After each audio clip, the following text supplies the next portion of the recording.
नमस्कार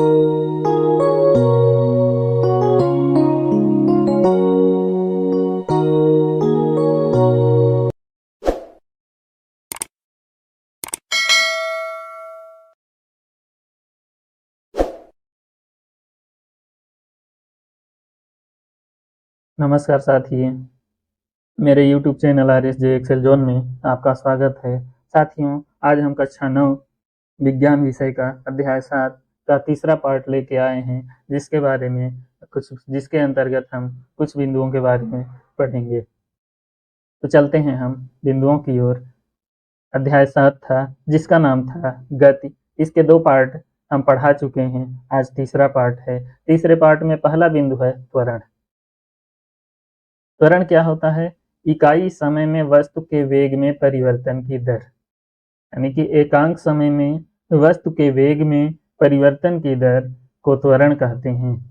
यानी कि 1 मिनट में वस्तु अपने वेग में कितना परिवर्तन करती है। कोई भी वस्तु स्टार्टिंग में जब चलती है तो स्लो मोशन में चलती है, जैसे जैसे आगे जाती है या स्पीड में हो जाती है, या फिर जितने पे थी उससे स्लो ही चलने लगती है।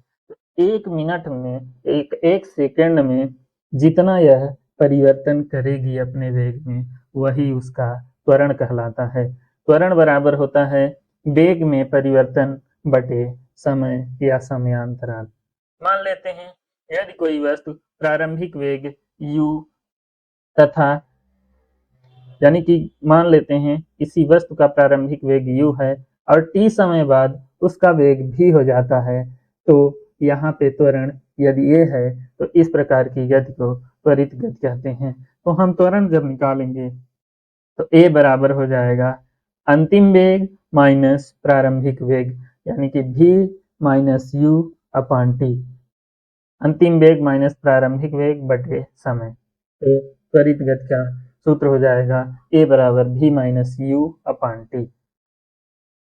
त्वरण को a से प्रदर्शित करते हैं और मात्रक मीटर प्रति सेकंड स्क्वायर होता है। एक समान सरल रेखीय गति में समय के साथ वेग नियत रहता है, लेकिन असमान गति में समय के साथ वेग परिवर्तित रहता है। यदि हम एक समान सरल रेखीय गति का त्वरण निकालेंगे तो उसका समय के साथ वेग नियत रहता है, लेकिन असमान में समय के साथ वेग अलग अलग रहता है। अब चलते हैं त्वरित गति। तो त्वरित गति हम यहीं पे बता चुके हैं, इसको इससे पढ़ने की जरूरत नहीं है। अब कुछ सांख्यिक सवालों को हम हल करने का प्रयास करेंगे। जैसे एक बस, यहाँ पे बर नहीं है, बस है। एक बस विराम अवस्था से शुरू होकर, यानी कि जब स्टार्टिंग में थी तो वो विराम अवस्था में थी, फिर 72 किलोमीटर प्रति घंटे की चाल 5 सेकंड में प्राप्त करती है। यानी जीरो पे खड़ी थी वो विराम अवस्था में, और 5 सेकंड में 72 किलोमीटर प्रति घंटा का रफ्तार वह ले लेती है, जबकि वह एक समान गति में है। यानी कि गति क्या है? एक समान है। तो बस का त्वरण ज्ञात कीजिए। अभी हम जो दूसरा सूत्र निकाले हैं उसी पे बेस्ड ये सवाल है। अंतिम वेग माइनस प्रारंभिक वेग बटे समय, इसी पे ये सवाल लगेगा। तो हमारे पास समय दिया है 5 मिनट और समय की इकाई होती है सेकंड, इसलिए मिनट को हम सेकंड में कन्वर्ट कर लेंगे। तो 5 मिनट को जब हम सेकंड में कन्वर्ट करेंगे तो 60 से गुणा करेंगे तो हमारा आएगा जाएगा 300 सेकंड। आरंभिक वेग हमारा क्या था? क्योंकि बस रुकी हुई थी तो आरंभिक वेग क्या होगा? 0 होगा। अंतिम वेग अपना क्या है? बस का अंतिम वेग जो 5 सेकंड में था वो 72 किलोमीटर प्रति घंटा था, तो अंतिम वेग हो गया 72 किलोमीटर प्रति घंटा। और पूछ रहा है यहाँ पे जो हमारा अंतिम वेग दिया है 72 किलोमीटर प्रति आवर, तो हमारी इकाई होती है, दूरी की इकाई होती है मीटर और समय की इकाई होती है सेकंड, और ये दिया है किलोमीटर प्रति आवर में। तो किलोमीटर को हम पहले मीटर में बदलेंगे तो इसके साथ 1000 का गुणा करेंगे, और घंटे को हम सेकंड में बदलेंगे तो हम 3600 से गुणा करेंगे। तो 72 गुणे 1000, 1 गुणे 3600, इस 2 शून्य से 2 शून्य को काट देंगे तो हमारे यहाँ नीचे बचेगा 36, और यहाँ पे 72 गुणे 10 बचेगा, यानी कि आएगा 720 बटे 36। अब 720 अभी गुणा नहीं करेंगे, इस 36 से हम इसको काट देंगे तो 36 दूना 72 हो जाएगा। नीचे का पूरा पद समाप्त हो गया। यहाँ बचा 2 और गुणे 10, तो 10 दूना हो जाएगा 20। ये 20 मीटर प्रति सेकंड इसका अंतिम वेग आ गया। अब इस मान को हम इस त्वरण के सूत्र में रखेंगे तो त्वरण बराबर होता है अंतिम वेग माइनस प्रारंभिक वेग बटे समय। तो 20, ये 20 आ गया मीटर प्रति सेकंड। अब प्रारंभिक वेग था 0, तो 20/300 और इनका भाग देंगे तो हमारा आएगा 0.066 मीटर प्रति सेकंड स्क्वायर। यही मेरा आंसर होगा। अब चलते हैं त्वरण के प्रकार की ओर। त्वरण दो प्रकार के होते हैं, एक होता है धनात्मक त्वरण, एक होता है ऋणात्मक त्वरण, जिसको मंदन भी बोला जाता है। तो धनात्मक त्वरण वह होता है जब वस्तु का वेग वस्तु की गति की दिशा में समय के साथ बढ़े, यानी कि कोई वस्तु है उसका वेग जो है वस्तु की दिशा में हो और समय के साथ बढ़ता रहे, तो इसे धनात्मक त्वरण कहते हैं। जिधर की ओर वस्तु जा रही है उधर की ओर ही वस्तु का वेग बढ़े तो इसे धनात्मक त्वरण कहते हैं। यदि मान लीजिए विपरीत दिशा में वेग बढ़ेगा तो इसे कहेंगे ऋणात्मक त्वरण। तो धनात्मक त्वरण की शर्त क्या होती है? वस्तु के गति की दिशा एवं त्वरण की दिशा एक समान हो, यानी कि वस्तु आगे जा रही है तो त्वरण की दिशा भी आगे की ही ओर हो। अगला, जब वेग उसी दिशा में समय के साथ बढ़े, वेग जो है उसी दिशा में समय बदलने के साथ साथ बढ़ता रहे। अगली कंडीशन है जब वस्तु विरामावस्था से चलना प्रारंभ करे, यानी कि शून्य से चलना प्रारंभ करे। अगला, जब अंतिम वेग प्रारंभिक वेग से बड़ा हो, यानी कि प्रारंभिक वेग छोटा होगा, अंतिम वेग बड़ा होगा, तभी तो ये त्वरण कहलाएगा, बढ़ता हुआ त्वरण कहलाएगा।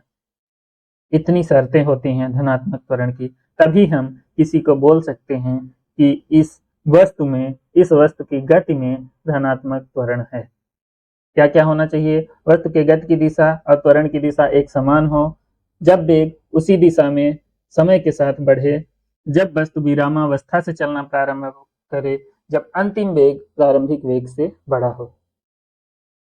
अब चलते हैं ऋणात्मक त्वरण की ओर, यानी कि इसको मंदन भी बोला जाता है, यानी कि ये निश्चित है शुरू में इसका वेग अधिक होता होगा और अंतिम में कम हो जाता होगा, ठीक पहले वाले का उल्टा।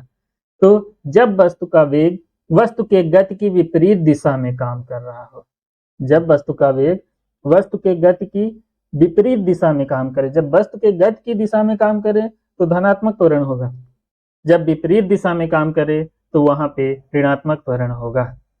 तो इस प्रकार के त्वरण को कहा जाता है ऋणात्मक त्वरण। इसकी शर्त जो होती है, वस्तु की गति की दिशा एवं त्वरण की दिशा एक दूसरे के विपरीत हो, वस्तु आगे की ओर जाए तो त्वरण पीछे की ओर लगे, यानी वस्तु के गति की दिशा और त्वरण की दिशा एक दूसरे के विपरीत हो। अगला, जब वेग समय के साथ कम हो रहा हो, उसमें क्या था, वेग समय के साथ बढ़ रहा था, इसमें वेग समय के साथ कम हो रहा है। अगली, जब वस्तु विरामावस्था की ओर जा रही है, यानी कि स्पीड से वो विराम की ओर जा रही हो, ठीक पहले का उल्टा चल रहा है सर। जब अंतिम वेग प्रारंभिक वेग से क्या हो, कम हो, उसमें अंतिम वेग अधिक था, इसमें कम है। तो उम्मीद है ये समझ में आ गया होगा। अब चलते हैं अगले टॉपिक की ओर। एक समान त्वरण, नाम से ही स्पष्ट है कि जब समान समयांतराल में समान त्वरण उत्पन्न हो तो इसे एक समान त्वरण कहते हैं। तो परिभाषा होगी इसकी, जब किसी वस्तु का वेग समान समयांतराल में समान त्वरण उत्पन्न करे, जैसे पहले 1 सेकंड में 1 मीटर प्रति सेकंड का त्वरण उत्पन्न किया, अगले दूसरे में 2 मीटर का उत्पन्न किया, तीसरे में 3 मीटर का त्वरण उत्पन्न किया, हम इनके बीच अंतराल देखेंगे तो एक एक का ही अंतराल जा रहा है, तो इस प्रकार के त्वरण को कहेंगे एक समान त्वरण। जैसे चिकनी सतह पर लुढ़कते हुए गेंद की गति, मुक्त रूप से गिरते हुए पिंड की गति, सूर्य के चारों ओर पृथ्वी की गति, पृथ्वी के चारों ओर चंद्रमा की गति, ये इनकी गति एक समान हमेशा रहती है, कभी बदलती नहीं है। जितना पहले सेकंड में, उतना दूसरे सेकंड में, उतना ही तीसरे सेकंड में, ये एक समान गति से चलते रहते हैं। इन गतियों को कहा जाता है, इन वेग को कहा जाता है एक समान त्वरण। अब चलते हैं असमान त्वरण। ठीक उसी का विपरीत होता है। जब वस्तु का वेग समान समयांतराल में असमान त्वरण उत्पन्न करें, उसमें समान त्वरण उत्पन्न कर रहा था, इसमें असमान त्वरण उत्पन्न करता है।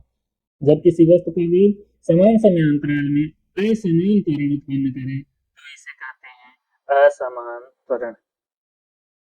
जैसे एक कार रेस में दौड़ती हुई कार, समय इसका समान ले लेंगे और जब हम त्वरण को निकालेंगे तो त्वरण इनका अलग अलग आएगा। कार रेस में दौड़ती हुई कार शुरू में धीरे चलेगी, फिर तेज चलेगी, फिर कहीं धीमी हो जाएगी, फिर तेज चलेगी। तो इसका समय के साथ उसी समयांतराल में इसका वेग जो है बदल रहा है, तो इस कारण से इसको हम कहेंगे असमान त्वरण। अगला उदाहरण है विभिन्न चाल से चलते हुए वाहन की गति। ऊपर की दिशा में फेंकी गई गेंद की गति, टूटे फूटे हुए सड़क से गुजरती हुई बस की गति। बस एकदम स्पीड से जा रही है, रास्ते में टूटा फूटा सड़क आ गया तो वहां पे बस धीमी हो जाती है, फिर स्पीड होती है, फिर धीमी हो जाती है, फिर स्पीड होती है। और जब हम पत्थर ऊपर की ओर फेंकते हैं तो जब दूर रहता है तो धीरे धीरे आता है, लेकिन जैसे ही नजदीक आता है तो बहुत तेजी से आता है, क्योंकि उसमें गुरुत्वाकर्षण बल तेजी से लगने लगता है। तो पहले वेग कम था और नीचे आते आते वेग अधिक हो जाता है, तो ये असमान त्वरण है। गति का ग्राफी प्रदर्शन, इसको भी ध्यान से पढ़ेंगे, ये भी पेपर में पूछ दिया जाता है। गति को हम ग्राफ के द्वारा कैसे दर्शाते हैं? गति बराबर होता है दूरी बटे समय। तो एक होता है दूरी और दूसरा होता है समय। इनको हम ग्राफ जब बनाते हैं तो उसमें एक एक्स एक्सिस होता है और एक वाई एक्सिस होता है। तो हम वाई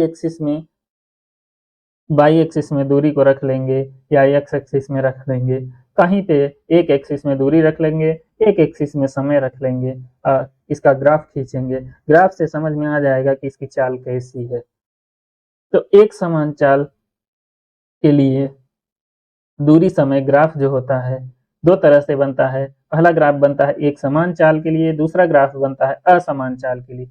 एक समान चाल जो होता है एकदम सीधी रेखा में जाता है, असमान चाल एकदम कर्व की ओर जाता है, बढ़ते घटते क्रम में जाता है। जैसे ये हम ग्राफ बनाए हैं एक समान चाल के लिए, तो एक समान चाल का जो ग्राफ होता है वो अपना एक सरल रेखीय होता है। ये देखिए एक सरल रेखीय। अब हम इसको समझाने का प्रयास करेंगे। जैसे कोई बस 100 सेकंड में चली 1 किलोमीटर, दूसरे 200 सेकंड में चल रही 2 किलोमीटर, 300 सेकंड में चल रही 3 किलोमीटर, 400 सेकंड में चल रही 4 किलोमीटर, 500 सेकंड में चल रही है 5 किलोमीटर। यहाँ से सीधे इसको ले जाएंगे, 5 किलोमीटर को आगे ले जाएंगे, जहाँ पे मिलेगा बिंदी लगा देंगे, यहाँ बिंदी लगाएंगे, यहाँ बिंदी लगाएंगे, यहाँ बिंदी लगाएंगे और यहाँ बिंदी लगाएंगे। इसको खींच देंगे तो हमें एक सीधी सरल रेखा प्राप्त होगी। जब सरल रेखा प्राप्त होती है तो वह एक समान चाल की गति होती है, दर्शाता है कि इसकी गति में एक समान चाल है। अब इसको हम सारणी के माध्यम से समझाएंगे कि दूरी 1 किलोमीटर थी, इनको कन्वर्ट कर लिए 1000, 2000, 3000, 4000, 5000 में। समय को भी सेकंड में कन्वर्ट कर लिए। अब देखते हैं पहले में चाल कितना आ रहा है। चाल बराबर दूरी बटे समय। 100 में हम 1000 में 100 का भाग देंगे 10 आएगा, 2000 में 200 का भाग देंगे 10, 3000 में 300 का भाग देंगे 30, ऐसे ही है 10 10। अब देखिए चाहे कितनी भी दूर जा रही है लेकिन चाल इसका आ रहा है 10 मीटर प्रति सेकंड ही। तो इस प्रकार की चाल को हम कहेंगे एक समान चाल। और ग्राफ के द्वारा यदि हम दर्शाएंगे तो जब हमें ये आंकड़ों को जब हम ग्राफ में रखेंगे तो एक सीधी रेखा प्राप्त होगी, तो हम इसे एक समान चाल कहेंगे। तो उम्मीद है आपको ग्राफ भी समझ में आ गया होगा। अब असमान चाल के लिए दूरी समय ग्राफ देखेंगे तो ये देखिए जो बस चल रही है पहले 2 सेकंड में कहा जा रही है, 2 सेकंड में ये जा रही है,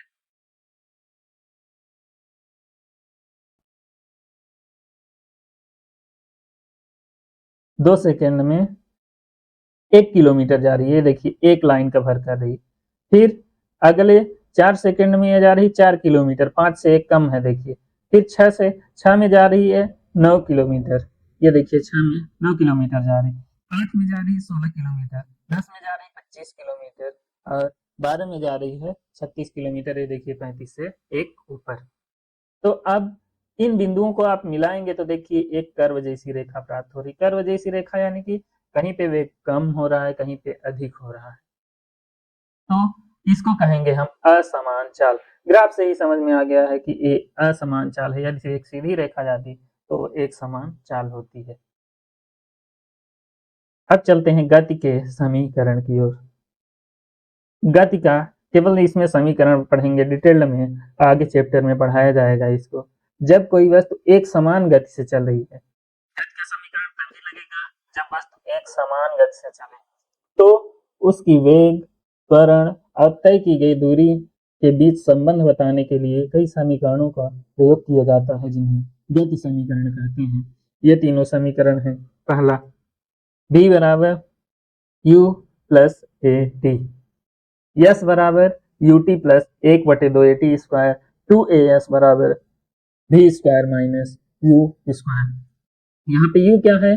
प्रारंभिक वेग, v क्या है? अंतिम वेग, a क्या है? त्वरण, t क्या है? समय और s क्या है? दूरी या विस्थापन। तो इसको जब जैसे सवाल में आवश्यकता पड़ती है उस टाइप का हम सूत्र लगाते हैं।